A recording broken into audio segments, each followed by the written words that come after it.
Hi there, and welcome to today's LinkedIn event for Teradata. And we're going to talk about when not to scale in the cloud. Again, welcome. My name is Kevin Bogish. I'm an ecosystem architect for Teradata. Done a number of other roles here, but today, ecosystem architect. But really, I'm kind of excited because I've also got Kaylee, and Kaylee is going to be my partner in crime. I mean, she's going to be my co-host here. So, Kaylee, introduce yourself. Hi, I'm Kaylee Parker. I'm a customer success architect at Teradata, and I've been working with Vantage Workload Management for over 10 years. Beautiful. Now, Kaylee, you haven't just been at Teradata. I mean, you've actually been out as a real customer, right? I have, yep. I did my stint for a couple of years as a customer. Beautiful. Okay, so this is not imaginary. This is not theoretical. You've actually done this hands on the keyboard.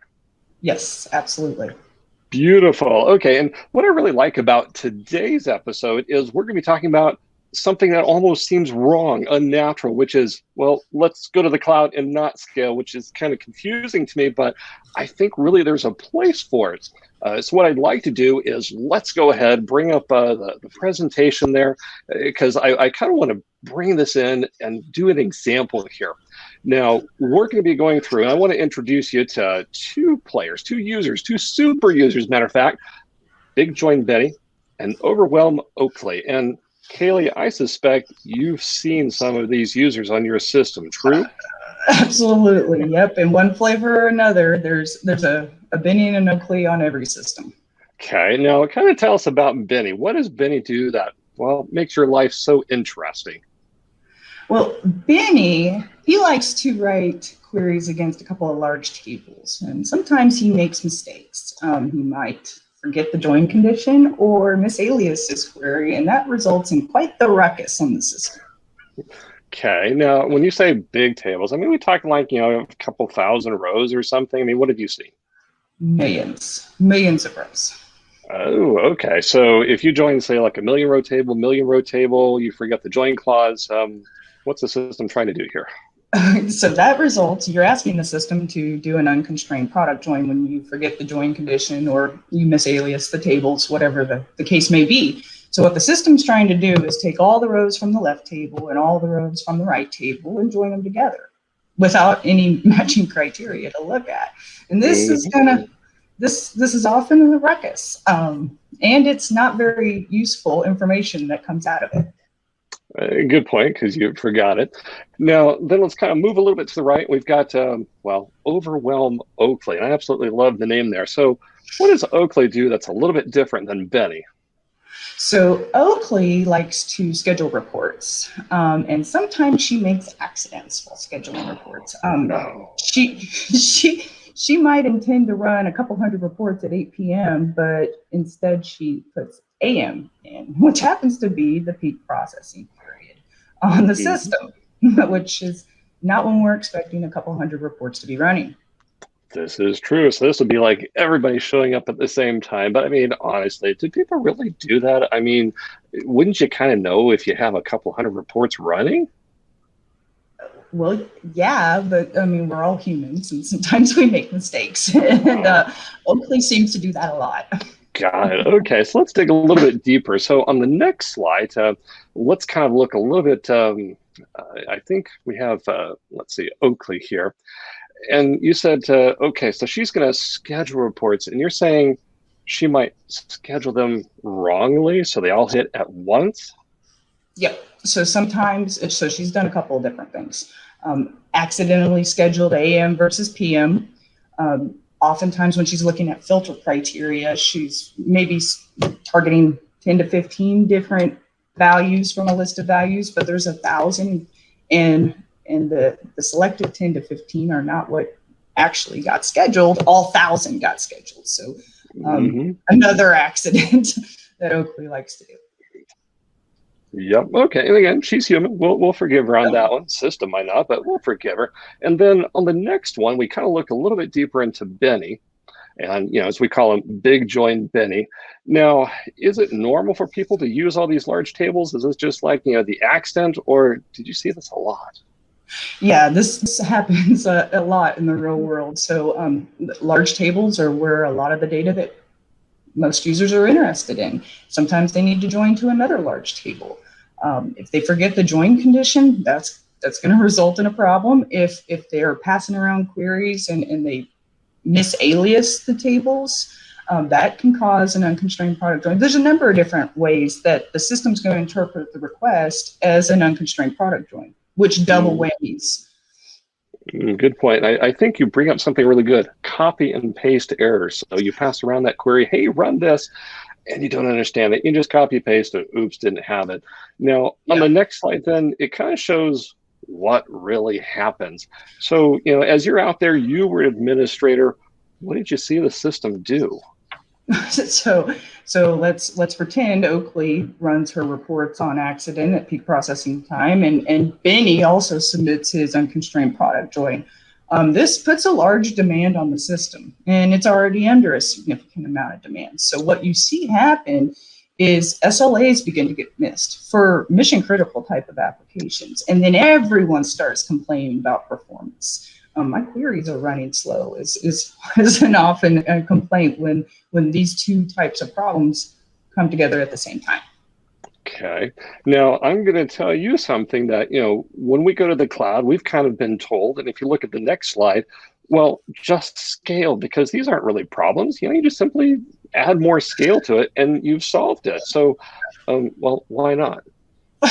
Well, yeah, so throwing hardware at a problem is going to fix it all the time, but it costs money, okay? And is there justification for spending that amount of money? Is all demand important? And the cold hard reality is no. At 8 a.m., a significant amount of demand related to requests like what Benny and Oakley are running does not justify the cost to throw a bunch of new hardware at the problem. That's an interesting point. And I think you also mentioned when Benny forgets his join criteria, well, it's running a lot, but it's not ever going to return an answer that we care about. So do we just throw more hardware to make it run faster to get us something we don't want? No, so Benny's unique in that he really double whammies when his problem. So not only are excessive resources required to complete the request he asked of the database, but the results that he's going to get back, if it's allowed to complete or even run at all, are not going to be of value. Oh, that's a good point. Now, is there a case where scaling is good? I mean, we've been told, cloud scale good. So is there a case where it's appropriate? Well, sure, there is cases where it's appropriate when the business priorities support the increase in cost. That's what it all boils down to. Discerning what is important growth and demand versus what is not. Now, I wouldn't qualify what Benny and Oakley are doing as important. So why would we pay to scale to support that demand? Got it. Okay, so that makes sense. So kind of like a temporary surge, we don't want to scale out because that's expensive. So we kind of want to constrain them. But if the business itself grows, okay, that's fine. Let's get more. Yes, absolutely. Okay. So if we kind of talk about constraints, then it sounds like we're kind of talking about that workload management thing, which is kind of on the next slide. And Vantage really has, well, an advantage there. So if we go to the next slide, we actually see that Vantage has a number of different ways that it helps manage your workload.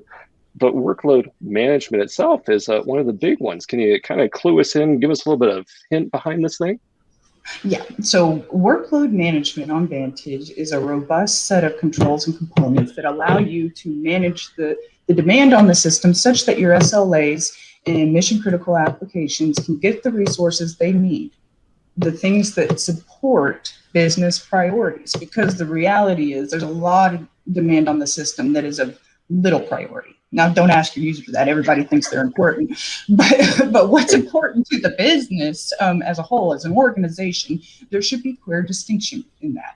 Now, Vantage's workload management was designed over the last 40 years with a finite amount of resources in mind. So it's designed to manage within the confines of available hardware. So it allows us to control and constrain resource consumption such that business priorities are prioritized. Okay, so you're saying that we can scale, but if you want to help control your costs, then that's something workload management could help with. And really, most businesses should be concerned with, am I doing the right thing? Right, absolutely. So you would lead with workload management. And when your business priorities support additional resources, thus supporting the cost associated with additional resources, then you would scale. Got it. Okay. So let's kind of move into the first analogy to kind of help explain what is workload management. So on the next slide, since we're talking about infrastructure and we're not going to bother with any of the politics there, I like the road analogy because extra lanes of roads are expensive to build and really they Mhm. cause a lot of disruption. But can you kind of explain, well, how does workload management, well, how does it apply to road? Explain this to me. Right. So we all live a version of workload management when we travel down the highway. With highway related workload management, there are things like HOV lanes, the express lanes, and that's where you put the work that supports certain characteristics. With the HOV lane, you must have more than one occupant, and that gives you kind of an express route to take. With trucks, which are lower priority, they're moving things around the country. They got to stay to the right. That's where the slower traffic has to go, and then the middle lanes are for everything else, the normal stuff. Ah, okay. So, but it looks like this could be kind of dynamic. So maybe because I've seen like in some places the HOV lanes, sometimes they're two, sometimes they're four. Can that capacity kind of flex? Oh, of course. Beyond your wildest imagination, the number of combinations that you can do with Vantage's workload management. It can be as complex as you want. Okay. So it sounds like I've got the express lanes. That's for the really important stuff. I guess kind of that middle stuff is, I'll call it regular traffic. And then we got the Mhm. slow trucks. Okay. Let's go to the next slide because I want to start kind of delving into this. Now, this one, wow, okay, there's a lot on this slide. So it's going to take a moment to chew. The express lane, you call that HOV. What really goes there? I mean, what should be an express?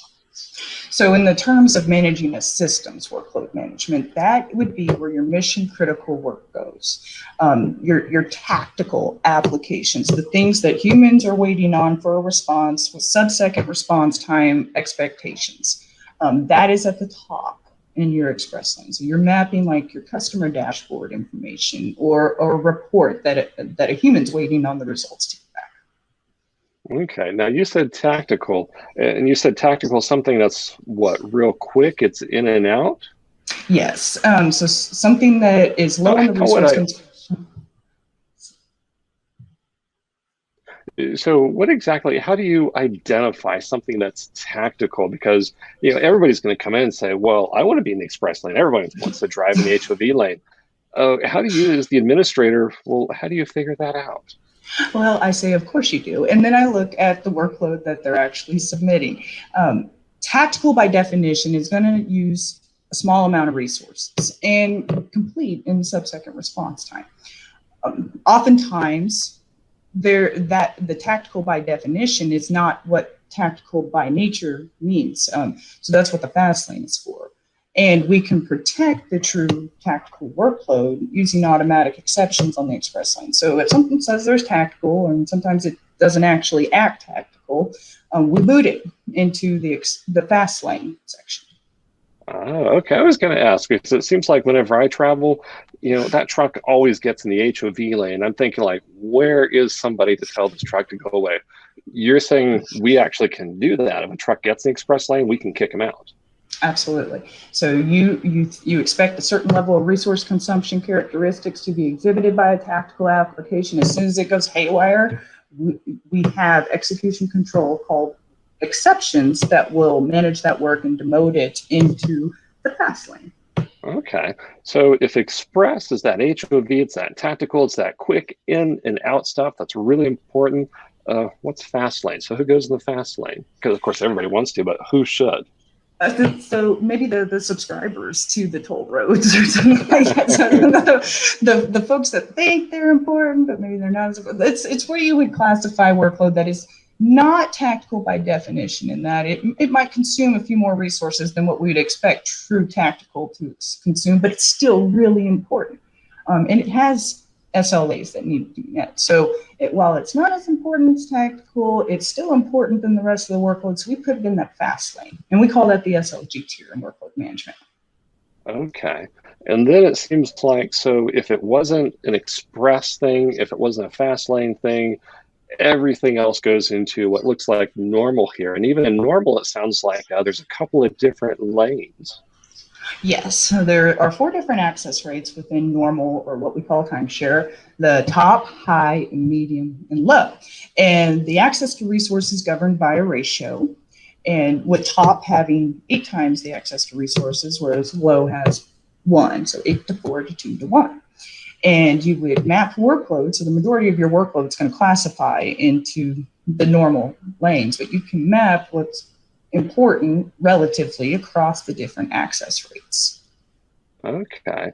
And it looks like here, because you've put overwhelm Oakley in medium. So even if she kicks off her like 1,000 reports, the system will still pay attention to it, but it looks like it's protecting the more important stuff. Did I get that right?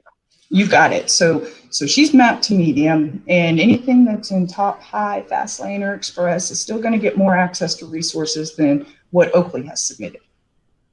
Okay. So her stuff isn't stopped. It's just Mm-mm. at a lower priority. So she's kind of in the slower lanes, but the business is still zooming on just like it should.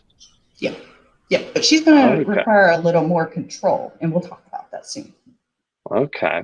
Now I'm looking here and it says you separate the work by, and there's like a who and a table's used. Is that how you as the administrator actually identify where everybody goes? Yeah, so when you're setting up workloads, you got to have a way to classify what goes where. With workload management, there is a very large number of classification criteria that you can use. The who criteria are the things like the username, the client IP address, what profile they belong to, a number of different options available to you. Additionally, you can look at what the request is actually touching inside of the database, the target criteria. Is it using this table? Is it using this view? Those types of things. And you may also use characteristics that the optimizer learns while it's generating the query plan. So how long might this query take? How many rows might it use? Is it doing a certain join type, Benny? And then you can classify it accordingly. And you can do combinations of it. And you can also map the evaluation order. So you can have overlapping classification, so to speak. But if you order the evaluation order such that you catch that work sooner than later, you can do that. Okay, so this sounds to me like it's not just user based. So Benny could submit something that could go into the express lane, but he could then submit something else that goes into the low lane. All right, absolutely. So Very. maybe Benny does do some really important work sometimes, or he remembers the join condition once in a while. His work will not classify to the lower workload.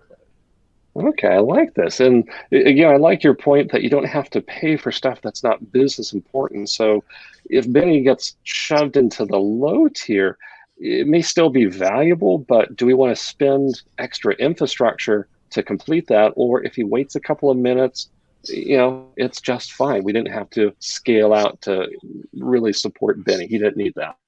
Right, right. And the cost associated with scaling out wouldn't be justified by the kind of work that Benny was doing. Yep, makes total sense. Now, that's not the only way. So on the next slide, I'm thinking, okay, this is how we kind of prioritize the capacity that we have. But maybe Benny's doing something, well, he just shouldn't do. What do we do there? So we have another component of workload management called filters. And this is a pre-execution control. So in the case of Benny's bad join, missing join, misalias join, whatever, the double whammy comes in: excessive resource consumption and results of little value. Why would you even let that run on your system? That's just going to consume resource. It's just waste. So what we can do, and we know what the criteria is. Benny does this. It's going to demonstrate an unconstrained product join. It's using certain tables. We can take all those characteristics, define a filter around it, and prevent him from ever executing a request like that. Whenever executing. So we don't even start looking at it. We just say no. We say no, and we send an error back to Benny, and then he'll look at it and say, "Oops, a daisy," and maybe put his join condition on it. Wow. So that's very fast feedback, and we didn't even spend resources of the existing system, and we didn't waste scaling on it. Absolutely. I like it. But then let's look at the next one because then we've got Oakley, and I think Oakley's a little bit different here because Oakley, she's running stuff that there is value to, but well, she overwhelmed the system. She dumped a whole bunch of stuff. It's like rush hour. So what do I do for her? I mean, I've already put her into the lower tier, but is that enough? Not usually, it can be, but with hundreds of reports, you want to exact a little more control over that. So what we're going to do with Oakley is use a throttle to manage the arrival rate that comes into the system for processing. So she can create a rush hour out of thin air by misscheduling a report for the wrong time of day. So what we would do with Oakley is say, okay, Oakley, we're only going to let 10 of your reports run at a time. So she submits 200, only 10 are going to be executing. The 190 are going to be waiting in a delay queue until one of those completes, and then one will come out of the delay queue and go into execution, thus smoothing out the arrivals of Oakley's accidents and mitigating the impact on the system. Oh, so this is very much like the on ramps onto the highway then, which at rush hour, that's when they kick in. Yes, except we're a little more flexible. So that's 1 car per green. We can say 10 cars per green, whatever. So we can define how many of those come through. Now we know she has a problem doing this in the morning hours. We can also say, hey, in the morning hours when we're in the middle of peak processing, 2 at a time. But in the evening, when there's not as much workload on the system, you can run 20 at a time. So we do have that flexibility to dynamically change the controls based on the time of day, the planned environment that is in effect. Oh, okay. So I don't just have to set this and that's it. I can actually change it and modify it. Now, does that apply even to like the express lane, fast lanes, and normal stuff? Can I change those parameters too? Absolutely. And if we want, we can let Benny run his unconstrained product join at night and turn the filter off by time of day. Oh, okay. So again, I don't necessarily have to scale, but I can let him use a lot more resources that I'm already paying for. And if it takes an extra couple minutes where it finishes a little bit faster, he's happy, and I've not paid for scaling that I didn't necessarily want to. Yes. Okay, all right. This is making a little bit more sense. Now, I'm curious though. So, if we look at the next slide, what we've had first is we've had priorities. That's where I'm going to kind of chunk out who's going to get what. And Mm-hmm. then I've had filters where I stop stuff. Then I have throttles that smooth it. But then what if you're doing something that, okay, fine, I'll let you, but you're kind of disturbing me. What do I do then? So in the highway analogy, this is your cop. You start misbehaving and not doing, and you start using more resources, you're taking too long, whatever the case may be. We have execution controls called exceptions where we can put thresholds on actual resources consumed. So the amount of CPU time, the amount of IO, the number of rows involved, a number of different options where we say, okay, you're out of control, you're out of the system. And there are a few different actions we can take. We can abort the work, my personal favorite, or we can. You are a true administrator, I can tell you. or we can send an alert to the administrator so they can intervene, or you can demote them in that prioritization scheme. So we talked about it briefly at the express lane. It started to exhibit abnormal characteristics for what we would expect at the express lane. We moved it down to the fast lane. That's by way of workload exceptions. We can do that across the normal workload too. If something was in top, we don't want it causing a ruckus for everything else in top. We can move it into medium or low. So this really is, I like your analogy. It's like that speed trap there. So if you're not behaving like you should, we can go ahead and get you. Yeah. But now, do I always have to, issue them a ticket? Is there like a warning capability? Yeah, so you can set it up for notification mode, and that's going to send an alert to wherever you'd like. And it will also log evidence of this occurring in the database. So you can do further analysis and find frequent offenders. So you can do some interventions if you have some users that need a lesson or two. Okay, because I'm thinking, as you're setting up all of this workload management now, well, let me preface that. Do you have to use everything we discussed here? Must you set up priorities and filters? And do you have to? No, no, no. In fact, you want to keep it as simple as possible. Where there is business value and business priority or justification to support those rules, absolutely implement them. But don't go haywire and make it too complex or try to implement something for the sake of implementing it. Make sure the business justification is there.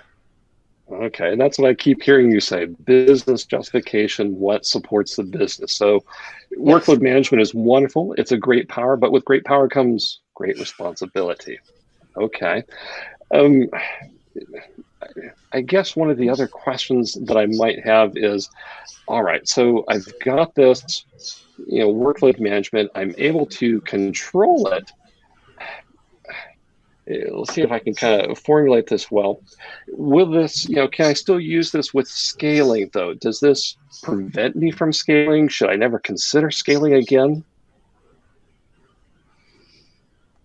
It can help you with making good decisions about when to scale. So we just went through the Benny and Oakley examples, and these are prime examples of why you shouldn't scale.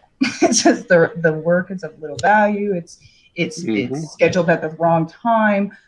But when you are able to discern what workload is actually important to the business, providing positive value is a priority to the business. That helps you with making scaling decisions and will justify your costs. So if you do need to scale to meet higher demand, having a robust workload management scheme behind you to support, okay, my business critical applications, demand grew, we needed to meet SLAs, therefore we scaled. You've laid the groundwork for what is important, what is providing value to the business. That'll help you make solid scaling decisions. Otherwise, you could be asked hard questions about why did we scale this system so large? Why is this bill so big? Well, you have the reasons to support it. And if your workload management setup has deprioritized the work, then you don't need to scale for the cases like Benny and Oakley. Interesting. I like that. And you've hit it on the head because we've had a number of customers that have described, we won't name names, we'll just say other technologies, where they were surprised at the bills they got after the fact. They said scaling was very easy. As a matter of fact, it was too easy. It's like giving a credit card to a 3-year-old. You're always a little bit shocked what comes the month after. So I like that analogy. I like the fact you keep hitting it on the head. What provides value to the business? What supports business initiatives? Okay. I'm going to throw it out there and see if we have any questions, any other questions. The ones that have come through, I've already gone ahead. I've asked you. I'm going to maybe wait just like a second or three to see if any others come through. And our correct team behind the scenes is busy furiously looking at all the questions and filtering them. And I'll give them maybe like 2-3 more seconds. Okay. Okay. That's kind of an interesting one. So you said we can do states, or that is, we can do times. What might happen, though, if perhaps the system experiences a failure? So, as much as we love the cloud, occasionally things go a little bit wonky. We might have an instance go down. Is there any way that workload management can help me with that? So, what happens basically if I get a flat tire? Absolutely. So we briefly mentioned time of day. That's called a planned event. So we know the time of day that's going to come. The characteristics are well known ahead of time. Then there exists a suite of event options for unplanned events, such as a failure scenario. So you can change the rules dynamically based on one of these events. So you trigger and you define the event, you set it up to map to an operating period or a system condition so that it triggers a different set of rules in the event that occurs. Wow. Okay. So you've got both when things run right and when things maybe not go so right. And I'm assuming that once you kind of fix the flat tire, it's able to kind of pick itself back up and put itself back onto what you said was normal operation, right? Yep, absolutely. Wow. That's amazing. Kaylee, I appreciate your time. This has been very informative, very eye-opening, and somewhat a little bit heretical. You know, we're in the cloud and we're not scaling, but I like how you've pointed out it's when it makes sense. Right. So, Kaylee, I appreciate your time. Thank you very much. To everyone out there, again, this has been When Not to Scale in the Cloud on Vantage. And do tune in. Next month, we're going to be hosting another one of these LinkedIn events. So stay tuned, watch LinkedIn. It'll be coming up. Other than that, Kaylee, I appreciate it. Thank you very much. This has been wonderful. Thanks for having me.